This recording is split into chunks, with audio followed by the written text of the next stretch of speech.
इस वक्त जो भी पाकिस्तान में प्राइम मिनिस्टर की पोजीशन 2024 में सिक्योर करेगा वो अपना टेन्योर पूरा करेगा, उसको कोई नहीं उतारने लगा। वो 5 साल पूरे करेगा, 99% चांस। लेकिन क्या इंडिया के साथ ट्रेड पाकिस्तान के मफाद में है? इस टाइम पंजाबी प्रोटेस्ट में बलोचियों के साथ पूरा अपना रोल प्ले कर रहे हैं।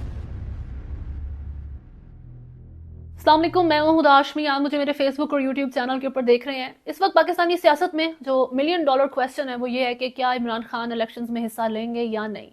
वो नाअहल है इस वक्त। साथ साथ इंतखाबी निशान उनका इंट्रा पार्टी इलेक्शंस के बाद बल्ले का वो उनसे ले लिया गया है इलेक्शन कमीशन की तरफ से। अल्टीमेटली गौहर अली खान उनके चेयरमैन भी नहीं रहे। और इस तरह के issues, Toshakhana case, 190 million pound के साइफर केस में तो सुप्रीम कोर्ट ने उनकी जो है जमानत की मंजूरी दे दी है। लेकिन स्टिल बहुत लंबी जो है ना रोड है जो ख़त्म नहीं हो रही इस वक्त पीटीआई के लिए। जहाँ तक नवाज शरीफ की बात है, जिस दिन से वो पाकिस्तान में लैंड किए हैं वापस, उस दिन से अभी तक उनकी बहुत सारी स्टेटमेंट्स आई हैं। उसमें से एक जो सबसे ज़्यादा जो है ना रिपीट पे है वो है भारत के साथ और रिलेशंस की और भारत के बारे में उनकी बातें। शुरू से नवाज शरीफ का जो झुकाव है वो इंडिया के ऊपर काफ़ी ज़्यादा रहा है। और पाकिस्तान एज अ स्टेट और जो पाकिस्तानी इदारे हैं उनका जो पॉलिसी है इन सारी चीज़ों को लेके, इस पॉइंट ऑफ व्यू को लेके इंडिया के, वो नवाज शरीफ के पॉइंट ऑफ व्यू से क्लैश कर जाता है, नहीं मैच करता, जिसकी वजह से फिर इश्यूज आए हैं नवाज शरीफ को पहले भी। लेकिन अभी फ्यूचर को लेके इस बारे में कुछ कहा नहीं जा सकता। नवाज शरीफ ने पहले कहा कि भारत जो है वो उसके साथ रिलेशन पाकिस्तान को बेहतर करना पाकिस्तान के मफाद में है। अफगानिस्तान, ईरान का भी उन्होंने नाम लिया। रिसेंट स्टेटमेंट में उन्होंने कहा है कि इंडिया चांद में पहुंच गया और आप यहीं पे बैठे हुए हैं अभी तक। ये स्टेटमेंट मुझे इंडियन मीडिया आउटलेट्स पर नजर आई है, मेनली यहाँ ऐसा नहीं मिली। Obviously why wouldn't they post? एक पाकिस्तानी फॉर्मर प्राइम मिनिस्टर आपकी तारीफ कर रहा है तो they should post about it. लेकिन बात ये है जो नवाज शरीफ इस टाइम मिसअंडरस्टैंड कर रहे हैं कि ना ये इंडिया वो इंडिया है, ना ये मोदी वो वाला मोदी है जिसके साथ आप कोई ऑलमोस्ट 10 कुछ साल पहले बैठ के चाय पीते थे। तो अभी आपकी भी सिचुएशन काफ़ी बदल गई है पाकिस्तान के अंदर। बातें उनकी ऐसे नहीं बदली। इंडिया की जो ट्रेड है 1.4 बिलियन की मार्केट है इंडिया की, और this is one of the biggest reasons जिसकी वजह से अभी तक पूरी दुनिया में आप भारत को आइसोलेट नहीं कर सकते। क्योंकि कोई भी अपने जो है ना मफाद को क्यों छोड़ेगा कोई भी मुल्क पाकिस्तान के किसी भी मसले के लिए। कश्मीर का मेनली जो मसला है, पाकिस्तान इस बेस के ऊपर इंडिया के साथ ट्रेड नहीं करता। अभी नवाज शरीफ साहब चाहते हैं कि इस चीज़ को जो है कंटिन्यू किया जाए, इसको रिज्यूम किया जाए, क्योंकि पाकिस्तान के मफाद में है। लेकिन क्या इंडिया के साथ ट्रेड पाकिस्तान के मफाद में है? तो इसका जवाब है जी हाँ, ऑफ कोर्स। 1.4 बिलियन की जो मार्केट है वो किसको फ़ायदा नहीं देगी? और नेक्स्ट डोर नेबर है आपका पेट्रोल कितना ज़्यादा बचेगा, उसका जो खर्चा है। तो ये सारी चीज़ें अगर आप देखें तो इसका जवाब सच में हाँ है।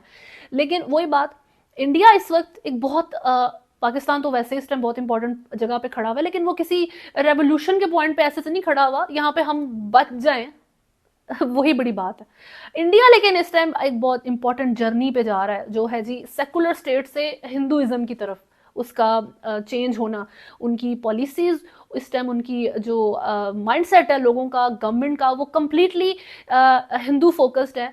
और इसमें मोदी साहब के जो 2 टेन्योर गुजरे हैं ना उसका बहुत रोल है, जिसमें वो तीसरा 2024 में सिक्योर करने जा रहे हैं। और मोस्ट प्रोबेबली 99% चांस यही है कि वो विन करेंगे।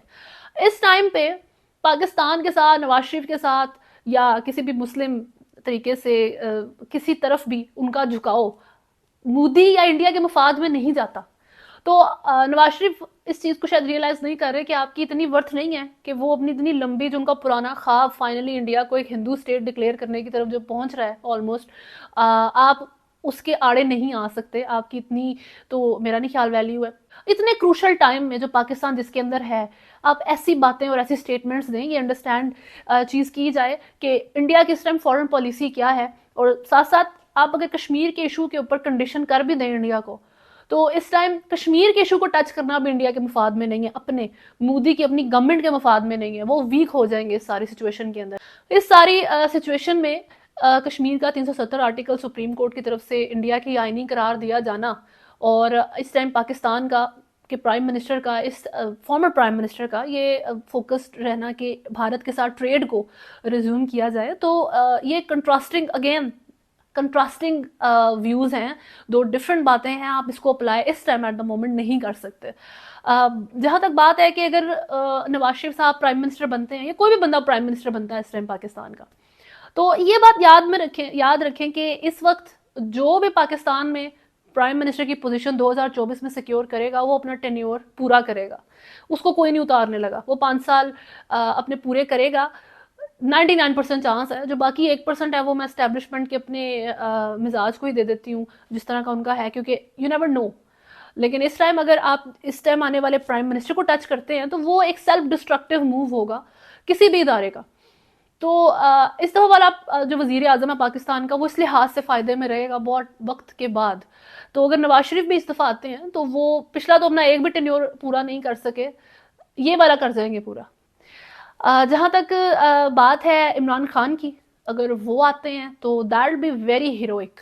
चांसेस कम है इमरान खान के वज़ीर आज़म बनने के, उनके तो इलेक्शन लड़ने के चांसेस नज़र नहीं आ रहे, लेकिन अगर वो आते हैं तो वो मूव बड़ा हीरोइक होगा फॉर इमरान खान। लेकिन पाकिस्तान के लिए वो मूव कैसा होगा, वो एक इस होल अनदर डिबेट, ये कम्प्लीटली एक डिफरेंट डिबेट है, और बड़ी मेरा ख्याल है एक शॉकिंग किस्म की डिबेट होगी, टेंशन वाली डिबेट होगी, क्योंकि इसके आंसर्स बहुत अच्छे नहीं होने वाले, कंसिडरिंग कि इमरान खान की पहली गवर्नमेंट किस तरह की थी, और इस टाइम तो आपने बिल्कुल जो है ना उनका हाल ख़राब किया हुआ। तो इमेजिन कर लें कि किस तरह की अनटचेबल पोजीशन पे इमरान खान साहब किस तरह की गवर्नमेंट करेंगे, वो फिर आपकी अपनी इमेजिनेशन है। पाकिस्तान इस टाइम बहुत सारे क्रूशल मैटर्स के साथ डील कर रहा है, बहुत सारे एंड्स पे फाइट कर रहा है, इंटरनल और एक्सटर्नल।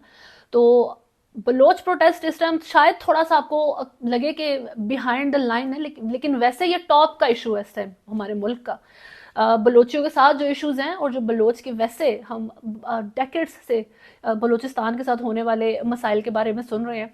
अभी जो ये प्रोटेस्ट है इसमें बलोच के और इन जनरल रीज़न तो हैं ही जिसकी वजह से इस टाइम वो वफाक में पहुंचे हैं। उनमें से सबसे प्रोमिनेंट जो रीज़न जिसने इसको बढ़ाया है वो है तुर्बत में एक 24 साल लड़के की डेथ जिसका नाम था बलच बलोच, और वो he was killed in the custody of CTD, counter terrorism department है जो, उसकी कस्टडी में वो लड़का जो है वो मारा गया।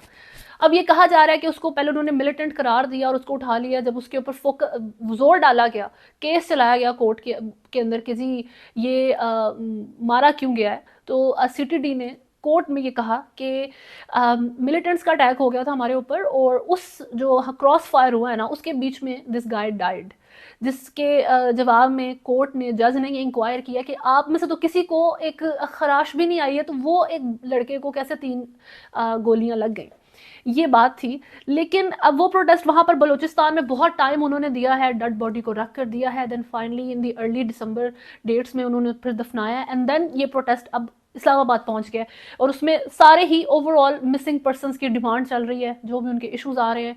वैसे तो वफाक का काम होता है कि वो पूरे मुल्क में एक एक जगह पर जाके मेक श्योर करे कि उनकी जो मसाइल है वो सुने और उनको हल करे, बजाय इसके कि जो पूरा एक सूबा है, जो मसले वाले लोग हैं वो उठ के वफाक के पास आए और आके उससे पूछें कि जी आप हमारा मसला क्यों नहीं हल कर रहे। लगता है ना कि जैसे थोड़ा दूर है तो सिग्नल प्रॉब्लम आ रही है, करीब आएंगे तो वो सिग्नल प्रॉब्लम खत्म हो जाएगी तो आवाज़ क्लियर आएगी। तो ये शायद हाल है, उनको लगता है कि गवर्नमेंट को आवाज़ क्लियर आ जाएगी उनके करीब आने से। लेकिन इसका एक सियासी पहलू तो इसके बहुत सारे हैं, जितने निकालेंगे उतने हैं। इसका एक अवामी पहलू है जो बहुत ज़्यादा ज़रूरी है, और वो हमारे मुल्क के अंदर रहने वाले जितने भी पंजाबी, सिंधी, बलोची हैं उनके बारे में। बलूचिस्तान के बीच में और जो पंजाब के बीच में स्पेसिफिकली गैप है ना, उसका अंदाज़ा आप इस चीज़ से लगा सकते हैं कि बलूचिस्तान में it is not very safe किसी पंजाबी का जाना। आपका जो ID कार्ड है वो आपके लिए जो है वो आपको एक डिफ़िकल्ट पोजीशन में पुट कर सकता है वहाँ पे आपका पंजाबी लिखा होना। और ये फैक्ट्स हैं, ये कोई एंटी बलोच बात नहीं हो रही है इस टाइम। ये ये जो नेशनलिस्ट सेंटिमेंट बलूचिस्तान के अंदर आ गया है, इसका रीज़न हमारी अपनी अथॉरिटीज़ ही हैं। जब आप एक साइड की जो नेसेसिटीज़ और रिक्वायरमेंट्स और नीड्स को पूरा नहीं करते हैं और उनको इतना ज़्यादा आप बिल्कुल गैर फील करवाएंगे, तो उनके अंदर ये जो एक नेगेटिव इमोशन आता है, तो वो मेरा ख्याल है बजा है, वो जस्टिफाइड है। तो इन सारी सिचुएशंस को नज़र में रखते हुए, क्योंकि अब जो आपका वफाक है वो भी पंजाब में है, government most of the time Punjab की आती है, तो पंजाब के अगेंस्ट थोड़ी सी एक स्ट्रेन बलोचिस्तान के साथ पाई जाती है, सिंध के साथ भी है। लेकिन अभी I am very happy about this protest. मुझे बहुत मेरा ख्याल है एक पॉजिटिव इसकी आउटकम एक सेंस में आ सकती है। वैसे तो एक ऑब्वियसली एक अच्छा माहौल नहीं है, ये एक टफ माहौल है, लेकिन इस टाइम पे पंजाबियों की तरफ से जो है बहुत ज़्यादा सपोर्ट दिखाई जा रही है। कुछ पंजाब के लोग ऑब्वियसली, आप हर बंदा एक जैसा नहीं होता, कि कुछ पंजाब की तरफ से जो है ना रिएक्शन आ रहा है इस तरह का कि बलोच ने भी पंजाबियों के साथ ये इश्यूज़ किए हैं। तो ये एक नेचुरल चीज़ है, मेरा ख्याल है ये एक हेल्दी चीज़ है एट द मोमेंट कि इस टाइम पंजाबी इस प्रोटेस्ट में बलोचियों के साथ पूरा अपना रोल प्ले कर रहे हैं। लाहौर से और इस्लामाबाद से लोगों ने उनको ज्वाइन किया है, उनकी सारी चीज़ का वो हिस्सा बन रहे हैं। बहुत सारे बलोचियों को प्रोटेस्ट जो करने आए थे उनको अरेस्ट कर लिया गया है, लेकिन फिर उनको रिलीज़ करने की तरफ से ऑर्डर्स आए हैं कोर्ट की तरफ से। तो ये सिचुएशन बड़ी क्योटिक है इस वक्त इस्लामाबाद के अंदर। लेकिन जब ये पंजाब की जो सपोर्ट इस टाइम बलोच के साथ जा रही है वो इम्पॉर्टेंट है for the people of Baloch and for their mind, क्योंकि सच बलोच के लोगों का, बलूचिस्तान के लोगों का फर्स्ट हैंड इंटरेक्शन पंजाब के लोगों के साथ नहीं है। एक जो बीच में जब डिस्टेंस होता है तो जो भी उनकी वहाँ पर अवेयरनेस और जो माइंड उनका इस लिहाज से फिल किया जा रहा है पंजाब के अगेंस्ट, उसको एक पंजाब के लोग फिल नहीं कर सकते, क्योंकि उनकी उन तक एक्सेस सच नहीं है। और ये सेम चीज़ पंजाब के ऊपर अप्लाई होती है।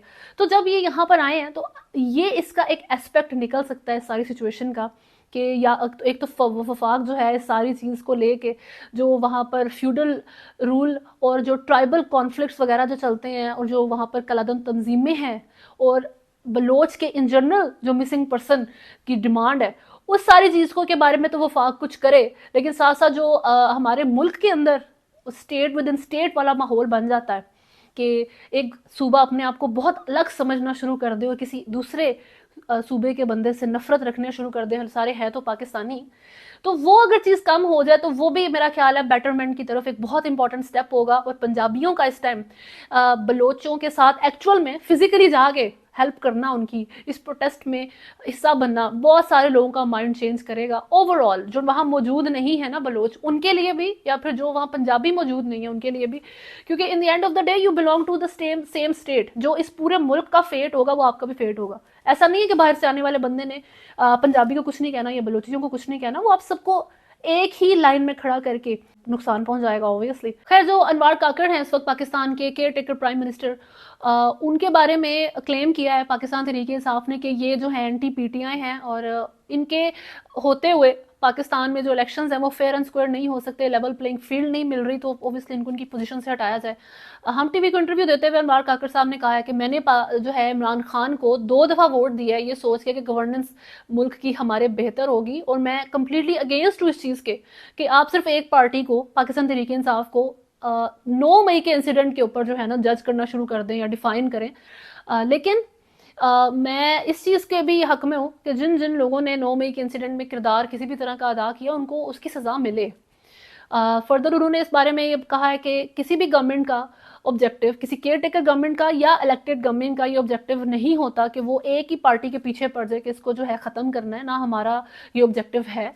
लेकिन जो कंप्लेंट्स हैं पीटीआई की उसके बारे में जो है हम ज़रूर एक्शन लेंगे, उसको हम मद्देनज़र रखते हुए उन सारे जो रिजर्वेशन है पाकिस्तान तहरीक इंसाफ की उनको एलिमिनेट किया जाएगा। खैर, अभी पाकिस्तान तहरीक इंसाफ इमरान खान जो है रेडार के ऊपर आए हुए हैं ना, तो अभी आप जिस मर्जी को लाना चाहते हैं या हटाना चाहते हैं तो आप ये काम कर सकते हैं, लेकिन ये काकड़ साहब ने आपको किसी भी चीज़ से बचाना नहीं है। टू बी ऑनेस्ट, इलेक्शंस में आपने हिस्सा लेना है और अगर आप उसके हिसाबदार बनते हैं, लड़ते हैं इलेक्शन, उसका रिजल्ट क्या आता है तो वो भी काकड़ साहब के ऊपर नहीं है।